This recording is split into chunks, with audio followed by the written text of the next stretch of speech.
The needle slipped through Catherine's frozen fingers for the third time that morning, drawing a tiny bead of blood that she watched with detached fascination as it bloomed against her pale skin before she stuck her finger in her mouth and reached for the needle again. The November wind of 1876 swept across the sparse plateau outside Concord, California, carrying with it the scent of distant rain and the promise of a harsh winter ahead. She sat on an overturned crate outside the ramshackle boarding house, where she rented a corner of the attic, her thin shawl doing little to protect her from the bitter cold, as she worked to repair a torn shirt for Mr. Henderson, the general store owner who paid her 2 cents per garment. Katherine Collins had been alone in this world for 8 months now, ever since the fever took her mother in March. At 19 years old, she found herself adrift in a town where single women without family were viewed with suspicion and pity in equal measure. The boarding house matron, Mrs. Fletcher, had made it clear that Catherine's rent was due every Friday without fail, and if she could not pay, she would find herself sleeping in the streets. So Katherine sewed and mended and patched, her fingers raw and aching, her eyes strained from squinting at tiny stitches in the dimming afternoon light. The sound of hoofbeats made her look up from her work, though she did not expect the rider to pay her any mind. Most people in Concord had long since stopped seeing her, treating her instead as just another piece of the landscape, as permanent and unremarkable as the hitching posts that lined the main street. But this rider slowed his horse as he approached, and Katherine felt a flutter of nervousness in her chest as she recognized him.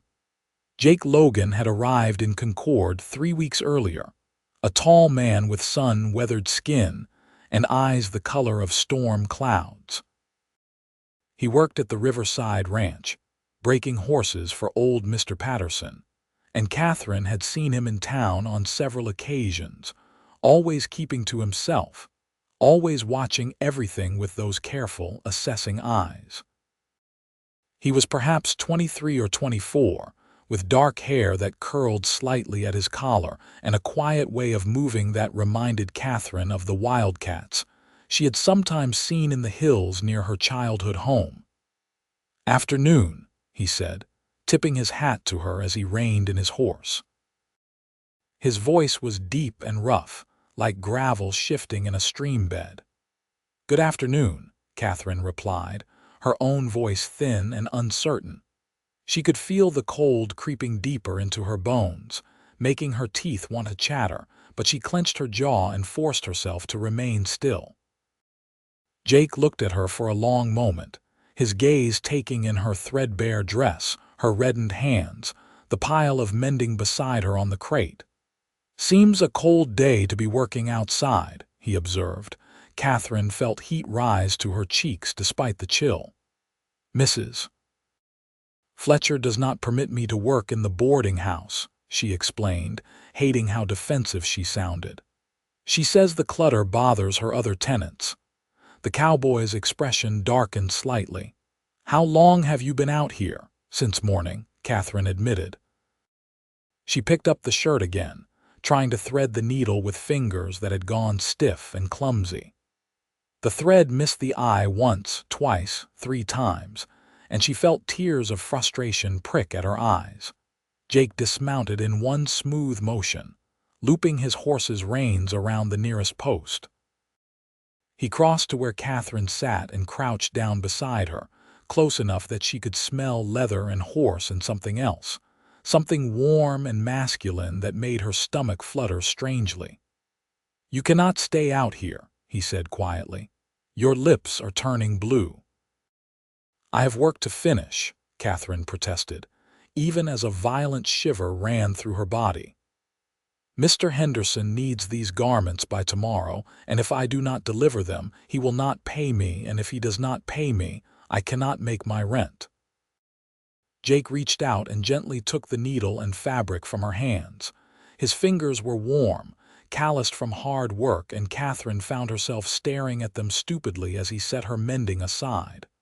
"Come with me," he said. "What?" Katherine blinked at him, confused. "Where?" "I have a cabin," Jake explained.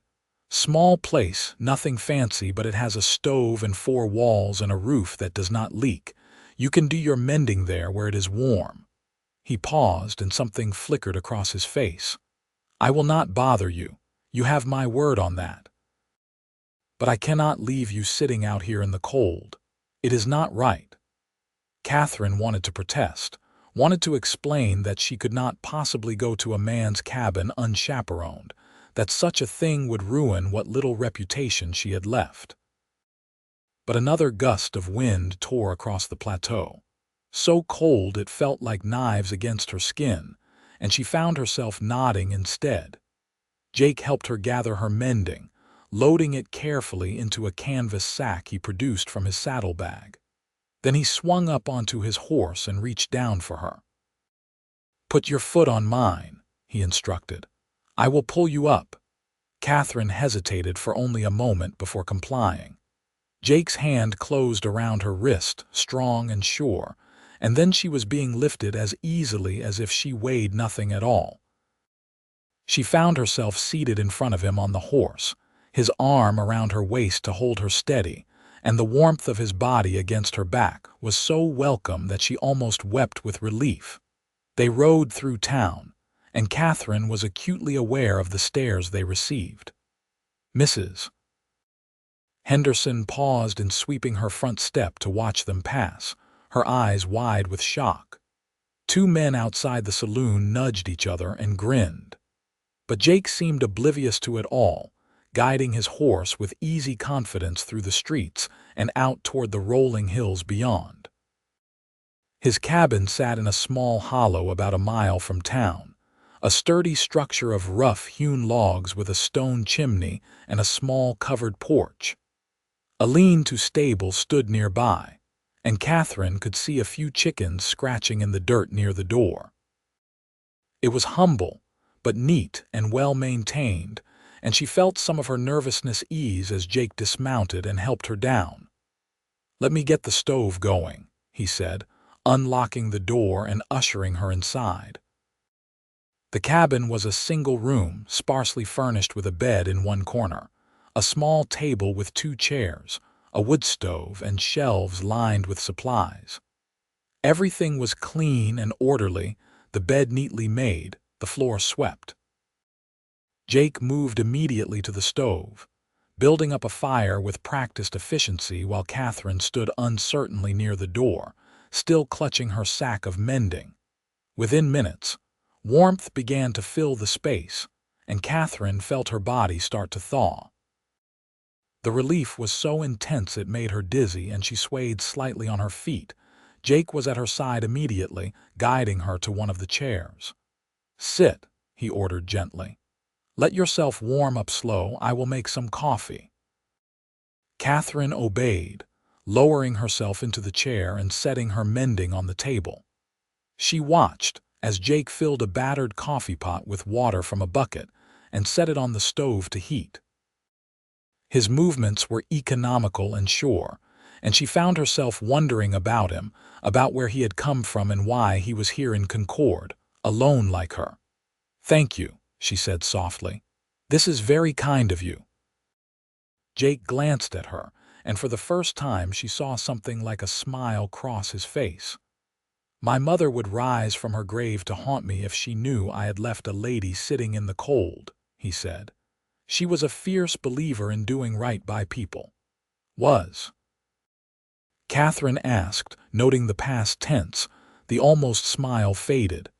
"She died 5 years back, cholera epidemic in Kansas where I grew up." He turned his attention back to the coffee, his shoulders tense. "My father went a year later, broke his neck falling from a horse." "I am sorry," Katherine whispered. "I lost my mother to fever this spring. My father passed when I was 12.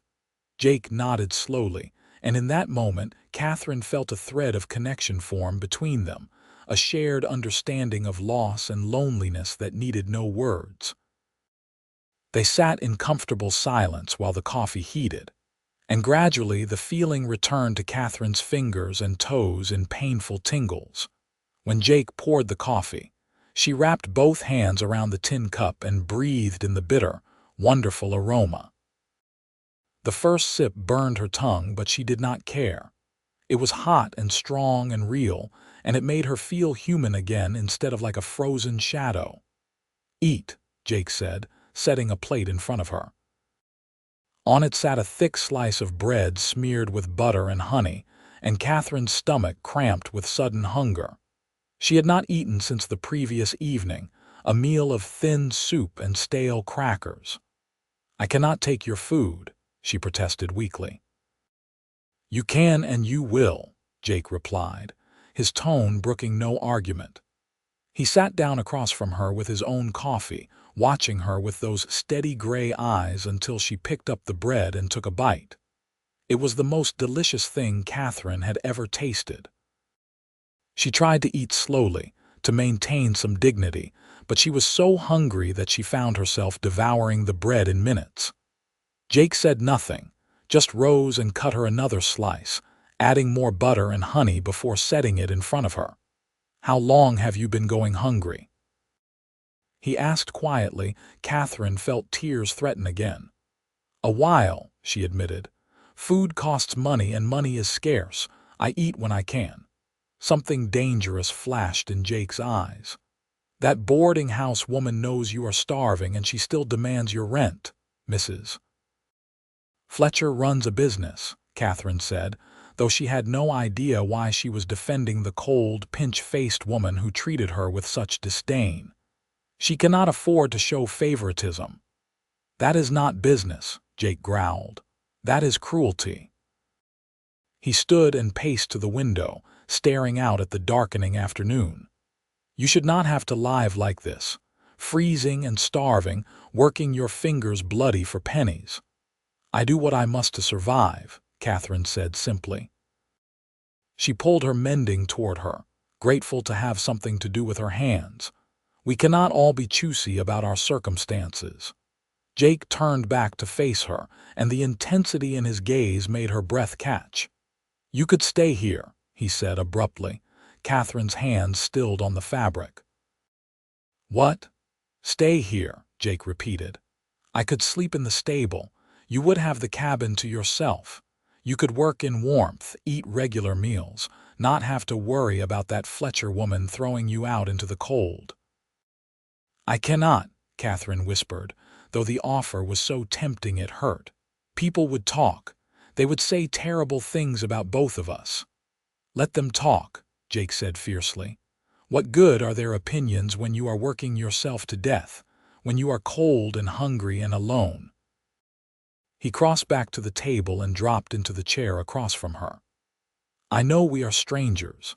I know this is strange, but I have watched you these past weeks, sitting outside in all weather, your hands shaking so hard you can barely hold your needle, and I cannot stand by and do nothing anymore."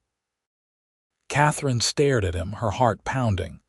"Why would you do this?" she asked. "Why would you risk your reputation for someone like me?" "Someone like you," Jake repeated, his brow furrowing. "You mean someone brave and strong and determined. Someone who keeps fighting even when the whole world seems set against her." He leaned forward, his eyes locked on hers. "I do not know much about you, Katherine Collins, but I know you deserve better than what you have been given. And maybe I am a fool, but I cannot walk away and pretend I did not see you suffering." No one had spoken to Katherine like this in so long. No one had seen her, truly seen her, since her mother died. She felt something crack open inside her chest, some protective wall she had built around her heart, and tears began to stream down her face before she could stop them. Jake looked alarmed. "I am sorry," he said quickly. "I did not mean to upset you. Please do not cry." "I am not upset," Katherine managed, wiping at her eyes with the back of her hand. "I am just... No one has been kind to me in such a long time. I had forgotten what it felt like." Jake pulled a clean handkerchief from his pocket and handed it to her. Katherine took it gratefully, pressing it to her face and breathing in the scent of soap and sunshine. When she finally composed herself enough to look at him again, she found him watching her with an expression so tender it made her chest ache. "I will stay," she heard herself say. "Just for tonight, just to get warm and finish this mending, but tomorrow I will return to the boarding house." Jake nodded slowly. "All right," he agreed, "just for tonight." But even as he said it, Katherine suspected they both knew it was a lie. She worked on her mending as the afternoon faded into evening, her fingers finally nimble again in the warmth of the cabin. Jake busied himself with various tasks, feeding his horse, bringing in firewood, preparing a simple meal of beans and salt pork that smelled like heaven to Katherine's empty stomach. They ate together as darkness fell, and Katherine found herself relaxing in his presence, the initial awkwardness giving way to something more comfortable. "How did you end up in Concord?" she asked as they finished eating. Jake leaned back in his chair, cradling his coffee cup. "Drifting, mostly," he admitted. "After my father died, I could not stay in Kansas. Too many memories, too much grief. So I started moving west, taking work where I could find it. Breaking horses, mostly. I am good with animals." He smiled slightly. "Better with them than with people, usually." "You seem good with people to me," Katherine said softly. Jake's eyes met hers, and something electric seemed to pass between them. "Maybe just with you," he said.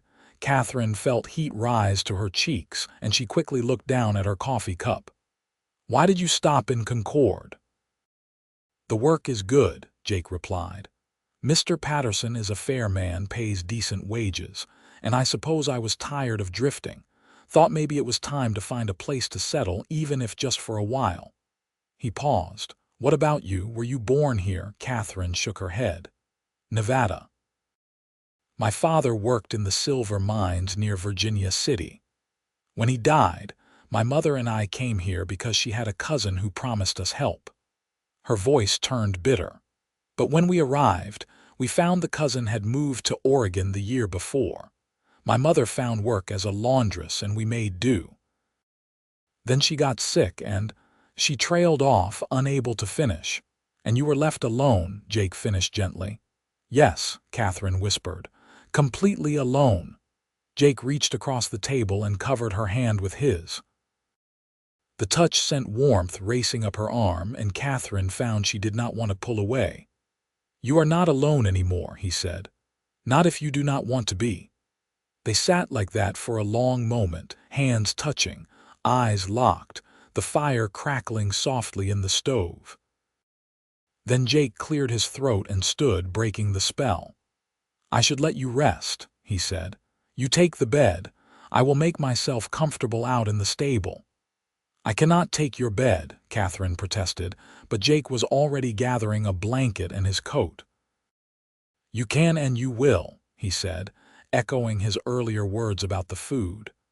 "I have slept in worse places than a clean stable with a good horse for company."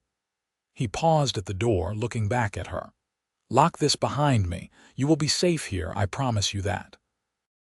After he left, Katherine did as instructed, sliding the bolt into place. Then she stood in the center of the cabin, looking around at this small, warm space that had become her sanctuary. She should feel afraid, she thought. She should be worried about propriety and reputation and what people would say. But all she felt was safe and warm, and for the first time in months, hopeful. She climbed into Jake's bed, pulling the thick quilts up to her chin, and breathed in the scent of him that clung to the fabric. Outside, she could hear the wind picking up, howling across the hills, but here she was protected and sheltered. She fell asleep almost immediately, and for the first time since her mother's death, she did not dream of cold and hunger and endless loneliness. Katherine woke to the smell of coffee and frying bacon. For a moment she was disoriented, unable to place where she was, and then memory returned in a rush. She sat up quickly, clutching the quilts to her chest, and saw Jake standing at the stove with his back to her. Pale morning light filtered through the window, and she realized with shock that she had slept the entire night through without waking once. "Good morning," Jake said without turning around. "I hope I did not wake you. I tried to be quiet." "What time is it?" Katherine asked, pushing her hair back from her face. She must look a fright, she thought, but Jake had still not looked at her, giving her privacy to collect herself. "Just past dawn," Jake replied. "I need to head out to the ranch soon, but I wanted to make sure you had breakfast first." He finally turned, holding 2 plates heaping with bacon, fried eggs, and biscuits. "I am not much of a cook, but it is filling." Katherine climbed out of bed, very aware that she had slept in her clothes and must be hopelessly wrinkled. She tried to smooth her dress as she sat at the table, but Jake seemed not to notice or care about her dishevelment. He set a plate in front of her and took his seat across from her, and they ate together in comfortable silence. The food was simple but good, and Katherine savored every bite. When had she last eaten bacon? She could not even remember. Jake watched her eat with obvious satisfaction, and she realized he had given her the larger portion, keeping less for himself. "I should return to the boarding house," Katherine said reluctantly as they finished. "Mrs. Fletcher will wonder where I went." "Let her wonder," Jake said. "But if you must go back, at least let me take you in the wagon. I need to go into town anyway to pick up supplies." They loaded Katherine's Mending into the back of a small wagon Jake hitched to his horse, and then they set off toward Concord. The morning was crisp and clear, the sky a brilliant blue above the rolling hills. Katherine sat beside Jake on the wagon seat, very aware of his solid presence next to her, the easy way he handled the reins, the occasional glances he sent her way. "Thank you," she said as they neared town. "For everything. For the warmth and the food and the kindness. I will not forget it." Jake's jaw tightened. "Katherine," he began, then stopped. They had reached the edge of town now, and people were beginning to stare. Jake pulled the wagon to a stop in front of the boarding house, and Mrs. Fletcher came bustling out, her face a mask of disapproval. "Miss Collins," the woman said, her voice dripping with false sweetness. "How good of you to finally return. I was beginning to worry." "I apologize for any concern," Katherine said, climbing down from the wagon. She reached for her bag of mending, but Jake was faster, swinging down and carrying it to the boarding house door himself. "And who might you be?" Mrs. Fletcher demanded, looking Jake up and down with narrowed eyes. "Jake Logan, madam," he replied, tipping his hat politely. "I work at the Riverside Ranch." "I see," Mrs. Fletcher said, her tone making it clear that she saw quite a lot and did not approve of any of it. "Well, Miss Collins, I trust you have my rent payment." Katherine's stomach dropped. In the comfort and warmth of Jake's cabin, she had forgotten about the rent, forgotten that she still had mending to finish before she could collect her payment from Mr. Henderson. "I will have it this afternoon," she said, trying to keep the desperation from her voice. "I just need a few more hours to complete my work." "That is what you said last week," Mrs. Fletcher said coldly. "I'm afraid I cannot extend your credit any further, Miss Collins. You have until noon to pay what you owe, or I will be forced to ask you to vacate your room." "She will have the money," Jake said suddenly. Both women turned to stare at him. He pulled a leather pouch from his pocket and counted out coins into his palm. "How much does she owe?" "Sir, this is not your concern," Mrs. Fletcher began, but Jake cut her off. "How much?" The boarding house matron named a sum, and Jake counted it out without hesitation, pressing the coins into her hand. "That covers this week and next," he said. "And I expect Miss Collins to be treated with respect, given that she is now paid up in advance." Mrs. Fletcher's face had gone red, but she took the money and tucked it into her apron pocket. "Very well," she said stiffly. "Miss Collins, Your room is secure for another 2 weeks." She turned and swept back into the house, her skirts swishing with indignation. Katherine stared at Jake in shock. "You cannot do that," she whispered. "That is too much. How will I ever repay you?" "You do not need to repay me," Jake said. He took her hand gently, mindful of the other townsfolk who were watching with interest. "Katherine, I meant what I said last night. You do not have to live like this. My offer stands. Come stay at the cabin. Let me help you." "People will talk," Katherine said, but her protest sounded weak even to her own ears. "Then let them talk," Jake replied. "What do their opinions matter if you are safe and warm and fed? What does any of it matter if you are happy?" Katherine looked up at him, this man who was still essentially a stranger, and yet who had shown her more kindness in one day than she had received in months. She thought about returning to her cold corner of the attic, about sitting outside in the bitter wind, about going to bed hungry night after night. And then she thought about Jake's cabin, warm and snug, about sharing meals at his table, about the way he looked at her like she was someone worth seeing. "All right," she said. "I will come. Not because I am weak or because I have nowhere else to go, but because I choose to, because I want to." The smile that spread across Jake's face was like sunshine breaking through clouds. "Go get your things," he said. "I will wait here." Katherine hurried inside, ignoring Mrs. Fletcher's suspicious glare as she climbed the narrow stairs to the attic. She owned very little, and it took only minutes to gather her few dresses, her mother's old shawl, a small Bible, and a daguerreotype of her parents taken before her father's death. She stuffed it all into a worn carpet bag and descended the stairs, her heart pounding with a mixture of fear and excitement. Jake was waiting by the wagon, and he took her bag and stowed it gently in the back. Then he helped her up onto the seat, and they rode out of Concord together with the eyes of half the town following them. The days that followed took on a rhythm that felt almost dreamlike to Katherine. True to his word, Jake slept in the stable, giving her privacy and space even as they spent their days together.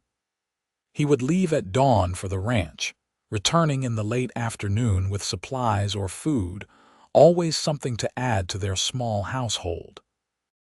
Katherine kept the cabin clean, cooked their meals, and continued her mending work, though now she sat in comfort by the warm stove instead of shivering outside. But more than the physical comfort, it was the companionship that transformed Katherine's life. Jake was quiet by nature, not given to unnecessary talk, but when he did speak, his words were thoughtful and genuine. They talked as they ate their simple meals, sharing stories of their pasts, their families, their dreams. Katherine learned that Jake had once hoped to have his own ranch, a place where he could raise horses and maybe some cattle, live a simple life close to the land. Jake learned that Katherine had always loved reading, that before her father's death they had owned books, and she would lose herself for hours in stories of faraway places and grand adventures. "I sold the books after Mother died," Katherine admitted one evening as they sat by the fire, her mending in her lap, Jake whittling a piece of wood into the shape of a horse. "I needed the money for rent and food, but I still remember them, every word." Jake looked up from his whittling. "What was your favorite?" Katherine smiled, a real smile that felt strange and wonderful on her face. "Pride and Prejudice. It was my mother's, and she read it to me when I was young. I must have read it a dozen times myself." She paused, her smile fading. "I sometimes wonder what it would be like to have a love like Elizabeth and Darcy, something real and true, built on respect and understanding." "I think that kind of love exists," Jake said softly. "I think it is rare but possible. My parents had it. Even when times were hard, even when they struggled, they loved each other fiercely." He met her eyes across the fire. "I think it is worth waiting for, worth fighting for." Something in his gaze made Catherine's breath catch, and she found she could not look away. The air between them seemed to crackle with unspoken words, unacknowledged feelings that were growing stronger each day they spent together. Winter deepened around them, but inside the cabin, there was warmth and light and a growing sense of home. Jake taught Katherine to ride his horse, a patient mare named Rosie, and they would sometimes ride out together on his days off, exploring the hills around Concord, talking and laughing and simply being together. Katherine had never known such contentment, such peace. For the first time since her mother's death, she felt like she was living instead of merely surviving. But happiness, Katherine had learned, was a fragile thing. It was a Saturday in early December when trouble arrived. Jake had gone into town for supplies, and Katherine was alone at the cabin, hanging laundry on the line Jake had strung up near the house. She heard riders approaching and looked up to see 3 men on horseback, their faces unfamiliar and hard. "Afternoon," the leader said, tipping his hat with exaggerated courtesy. He was a big man with a thick beard and small, mean eyes. "Looking for Jake Logan. He around?" "He is in town," Katherine replied, keeping her voice steady despite the flutter of fear in her stomach. "Can I give him a message?" The man's gaze traveled over her slowly, appraisingly, and Katherine felt her skin crawl. "You that girl he has been keeping out here?" he asked. "The one from the boarding house." "I am Katherine Collins," she said, lifting her chin, "and I do not believe we have been introduced." The man laughed, a harsh sound without humor. "Name is Bert Carlson. These are my brothers Tommy and Gene." He leaned forward in his saddle. "We work at the Patterson Ranch too, breaking horses. Or we did, until your man Jake showed us up, proved he was better than us. Got us demoted to mucking stables while he gets the prime work and prime pay." "I am sorry to hear that," Katherine said carefully, "but I fail to see what it has to do with me." "Well, see, we have been thinking," Bert continued, his tone conversational but his eyes cold. "Thinking that Jake Logan has got himself a pretty good situation here. Nice cabin, pretty girl, respected job, and we have been wondering what would happen if some of that good fortune went away." Katherine's heart was pounding now. "I think you should leave," she said, taking a step toward the cabin door. "Now." But Bert was already dismounting, his brothers following suit. "We are not going to hurt you," he said, though his smile suggested otherwise. "Just going to leave Jake a message. Let him know he needs to watch his back. Share some of that good fortune he has been hoarding." Katherine did not wait to hear more. She ran for the cabin door, but Gene was faster, catching her around the waist and lifting her off her feet. She screamed and fought, kicking and clawing, but he was far stronger than her. "Settle down," he growled, his breath hot and foul in her face. "We are just going to." The sound of a gunshot split the air, and Jean dropped Katherine so suddenly she fell hard to the ground. She looked up, dazed, and saw Jake on his horse at the edge of the clearing, a rifle in his hands and murder in his eyes. "Get away from her," he said, his voice deadly calm. "Right now." Bert and Tommy had their hands on their guns, but they had not drawn yet, clearly calculating their odds against a man with a rifle already aimed and ready. "Easy there, Logan," Bert said, raising his hands slowly. "We were just having a conversation." "Looked like more than conversation to me," Jake said. He dismounted but kept his rifle trained on the 3 men. "Katherine, come here." Katherine scrambled to her feet and ran to Jake's side. His arm came around her immediately, pulling her close, though he never took his eyes off the Carlson brothers. "Did they hurt you?" he asked. "No," Katherine managed, though she was shaking violently. "They scared me, but they did not hurt me." Jake's jaw tightened. "You have 3 seconds to mount up and ride out of here," he said to the Carlsons. "And if I ever see you near this cabin again, If I ever see you so much as look at Katherine wrong, I will not bother with warnings. You understand me?" "You are making a mistake, Logan," Bert said, but he was already backing toward his horse. "You cannot watch her every minute of every day." "Try me," Jake replied. The Carlsons mounted and rode off, but not before Bert called back, "This is not over." As soon as they were out of sight, Jake lowered the rifle and turned to Katherine, his hands coming up to cup her face. "Are you all right?" he asked urgently. "Did they touch you, hurt you?" "I am all right," Katherine said, though tears were streaming down her face now. "I was so scared, Jake." "I thought they were going to." "They did not," Jake said fiercely. "They did not, and they never will. I swear to you, Katherine, I will keep you safe." He pulled her into his arms, and Katherine clung to him, feeling the solid strength of his body, the rapid beat of his heart against her cheek. They stood like that for a long moment, and then Jake pulled back just enough to look down at her. "I love you," he said, the words tumbling out as if he could not hold them back any longer. "I have been trying not to say it, trying to give you time and space, but I cannot hold it in any more. I love you, Katherine Collins. I love your strength and your courage and your stubborn determination to survive. I love the way you smile when you think no one is watching, and the way you hum while you cook, and the way you look at the world like it is full of possibilities, despite everything it has taken from you." Katherine stared up at him, her heart so full she thought it might burst. "I love you too," she whispered. "I think I have loved you since that first day when you saw me freezing and decided you could not walk away. You saved me, Jake. In every way a person can be saved." Jake's hand came up to brush a tear from her cheek, and then he was kissing her, soft and tender and full of promise. Katherine kissed him back, pouring all her relief and fear and love into that kiss, and when they finally broke apart, they were both breathing hard. "Marry me," Jake said. "I know it is fast. I know we have only known each other a few weeks, but I cannot imagine my life without you in it. Marry me, Katherine. Let me take care of you and protect you and love you for the rest of our days." "Yes," Katherine said, laughing through her tears. "Yes, of course, yes."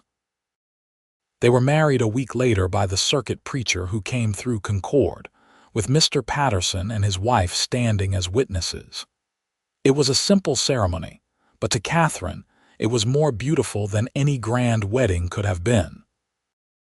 Jake had bought her a dress from the general store, a simple calico in deep blue that brought out her eyes, and she had woven wildflowers into her hair despite the winter cold. When Jake slipped a plain gold band on her finger, Katherine felt like the richest woman in the world. The town, predictably, had opinions. Some muttered about the unseemly haste, about Katherine's questionable morals, about Jake being taken in by a desperate woman. But others, the ones who had seen Katherine sitting in the cold day after day, working her fingers raw just to survive, were happy for her. Mrs. Patterson, a kind woman with a warm smile, embraced Katherine after the ceremony and whispered, "You deserve this happiness, dear. Do not let anyone make you feel otherwise." That night, in the cabin that was now truly their home, Jake and Katherine began their life together as husband and wife. Jake was gentle and patient, treating Katherine like she was precious, and when she fell asleep in his arms hours later, she felt utterly safe and loved. The threat from the Carlson brothers hung over them for a while. Jake made it clear to Mr. Patterson what had happened, and the ranch owner, furious at the behavior of his employees, dismissed all three brothers immediately. They left Concord within the week, heading north to try their luck in Oregon, and Jake and Katherine were able to breathe easier. Winter passed, giving way to the soft rains and green hills of spring. Katherine's mending business grew, and she was soon taking on more work than she could handle alone. Jake suggested she hire some of the other struggling women in town to help, and soon Katherine had 3 seamstresses working with her, transforming the little cabin into a bustling enterprise during the day while Jake worked at the ranch. But it was the evenings Katherine loved best, when the work was done, and it was just the two of them, sharing a meal and conversation and the comfortable silence of 2 people perfectly at ease with each other. They talked about their dreams for the future, about saving money to buy their own land, about building a home and filling it with children. "I want a big family," Jake admitted one evening as they sat on the porch watching the sunset. 5 or 6 children at least. Boys and girls, all of them loud and wild and full of life. Katherine laughed, leaning her head on his shoulder. 5 or 6? You do know I am the one who has to carry and birth them, right? "I do," Jake said, pulling her close. "And I will love and cherish you through every moment of it." "But yes, I want a house full of children. I want the noise and chaos and joy.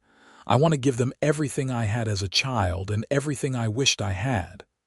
"Then we will have a big family," Katherine said softly. "Though perhaps we could start with one and see how it goes." Jake grinned and kissed the top of her head. "Deal." Their first child arrived in the spring of 1878, a healthy boy they named James after Jake's father.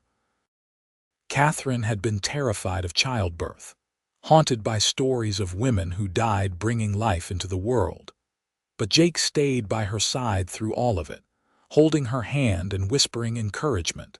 And when she finally held their son in her arms, all the fear vanished in a wave of overwhelming love. Jake was a devoted father from the first moment, refusing to leave Katherine's side during those first difficult weeks, helping with the baby at all hours, patient with her tears and fears. They were exhausted and overwhelmed and happier than either had thought possible. When James was 3 months old, Mr. Patterson approached Jake with an offer. "I am getting old," the rancher said. "My children have no interest in running this place. I want to sell, and I want to sell to someone who will care for it the way I have. Someone I trust." He named a price that was fair but still staggeringly high, and Jake's heart sank. But Patterson was not finished.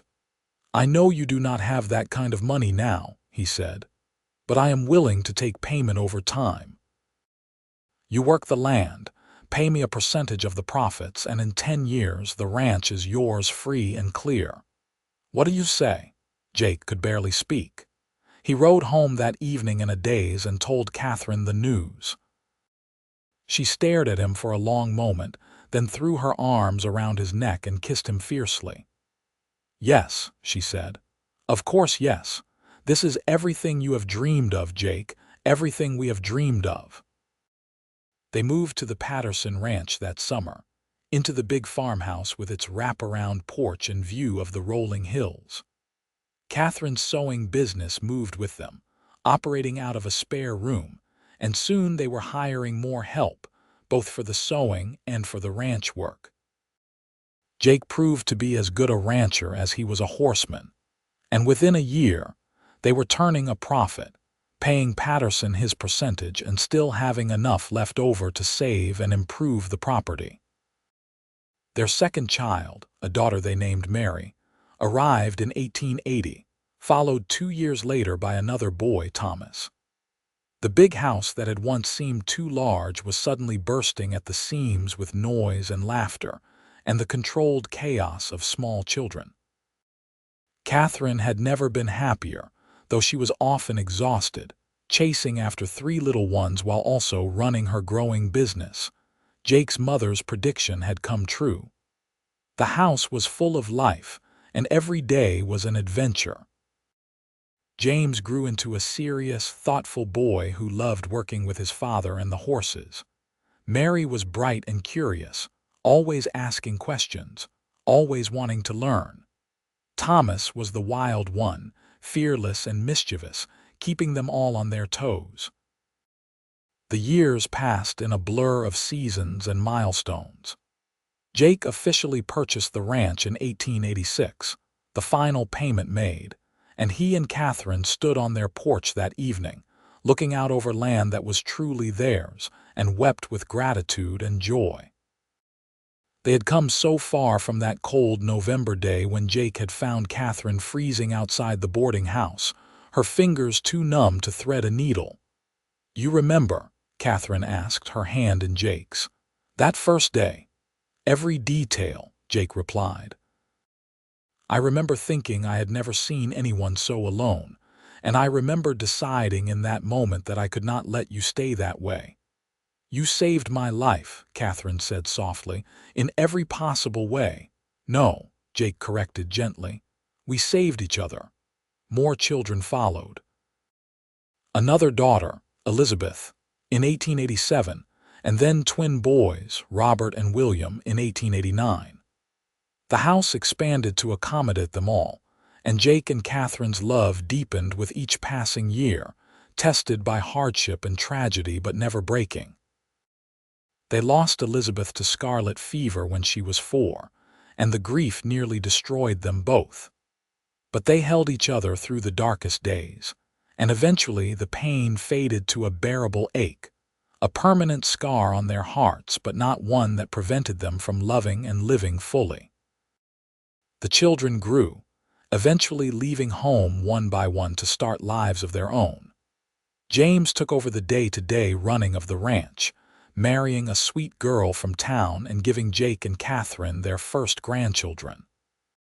Mary became a teacher, determined to bring education to the rural communities around Concord.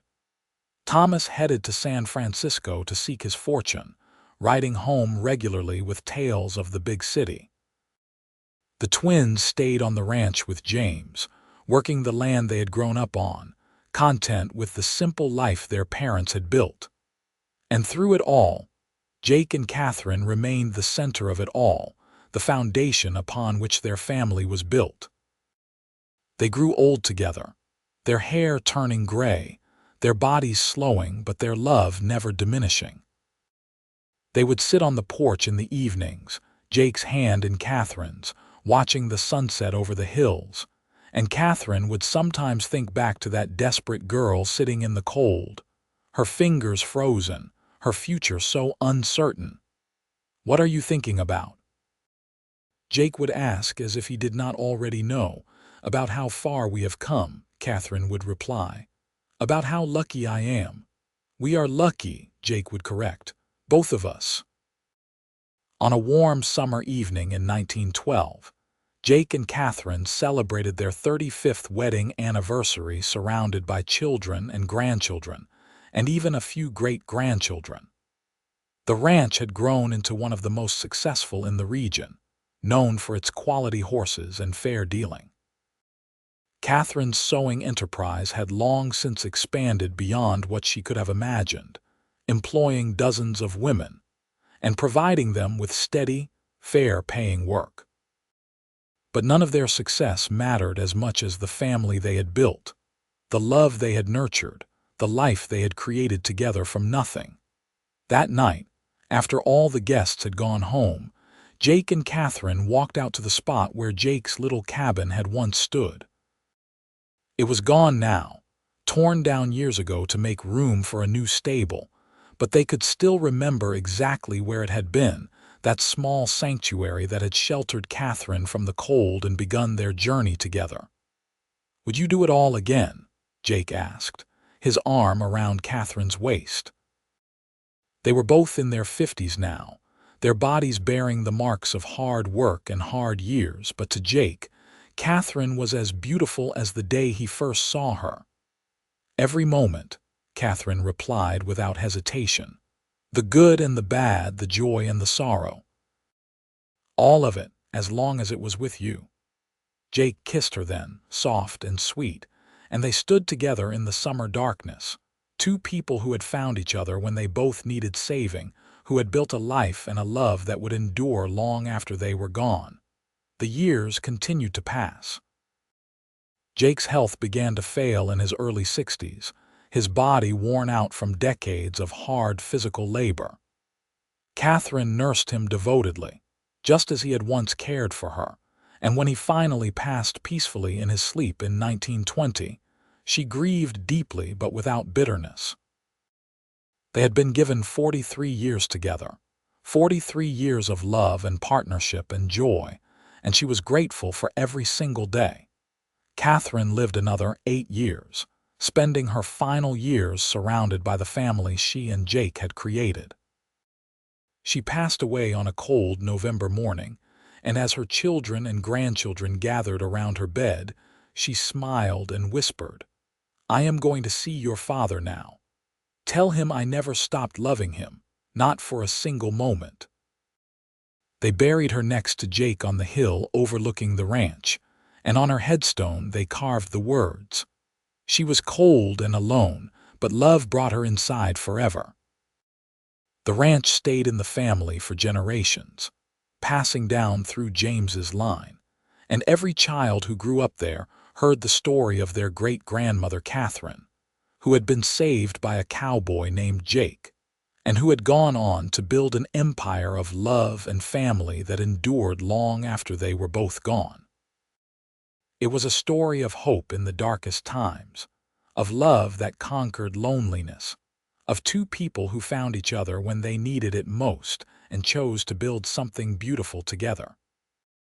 And on cold winter evenings, when the family gathered on the porch of the big house, they would look out over the land Jake and Katherine had worked so hard to claim, and they would tell the story again, passing it down to the next generation, making sure the love that had started it all was never forgotten. Because that love, that chance meeting on a cold November day, had changed everything. It had saved 2 lives and created dozens more. It had built a legacy that would endure for generations. And it had proved beyond any shadow of doubt that love could bloom even in the harshest conditions, that kindness could transform lives, and that sometimes, when you are brave enough to reach out to someone who needs help, you end up saving yourself as well. Jake had seen Katherine sitting in the cold, her fingers frozen, her future uncertain, and he had decided he could not walk away. That single decision, that moment of compassion, had altered the course of both their lives forever. And if you asked either of them in those final years when they sat together watching the sunset, if they would have done anything differently, they would have said no, because everything, all the hardship and struggle and pain, had led them to each other. And that made every moment worth it. The love story of Jake Logan and Katherine Collins became legend in Concord, California, told and retold until it took on an almost mythical quality. But to those who had known them, who had seen the way Jake looked at Katherine even after 40 years of marriage, who had witnessed Katherine's devotion to Jake through sickness and health, there was nothing mythical about it at all. It was simply love, pure and true and enduring. The kind of love worth waiting for, worth fighting for, worth building a life around. And long after they were both gone, that love remained, woven into the fabric of the family they had created, the land they had worked, the town they had called home. On the hill where they were buried, wildflowers grew thick every spring, carpeting the ground around their headstones in a riot of color. And sometimes, on quiet evenings, if you stood very still and listened carefully, you could almost hear the echo of their laughter, the soft murmur of their voices, the sound of a love that had conquered loneliness and cold and built something warm and beautiful and forever. That was the legacy of Jake and Katherine Logan. Not just the ranch or the business or the family, though those were all important. But the proof, living on in their descendants and in the memories of all who knew them, that love could save, could heal, could transform even the coldest, loneliest life into something full of warmth and joy and meaning. And that legacy lived on, generation after generation, a beacon of hope for anyone who had ever felt lost or alone or forgotten. Because Jake and Katherine's story proved that even in your darkest moment, Even when the cold has seeped into your bones and you cannot see a way forward, someone might come along and change everything. Someone might see you when you thought you were invisible, might offer warmth when you have been cold for so long, might love you when you thought you were unlovable. All you have to do is be brave enough to let them in. Katherine had been brave enough that day when Jake offered her shelter. She had been brave enough to trust him, to accept his help, to believe that maybe, just maybe, she deserved something better than freezing alone outside a boarding house. And that bravery had been rewarded 1,000-fold, with a love that lasted a lifetime, with a family that brought joy and purpose, with a life that was rich and full and meaningful. Jake had been brave too in his own way. Brave enough to see Katherine suffering and decide to act. Brave enough to risk his reputation and his own comfort to help someone in need.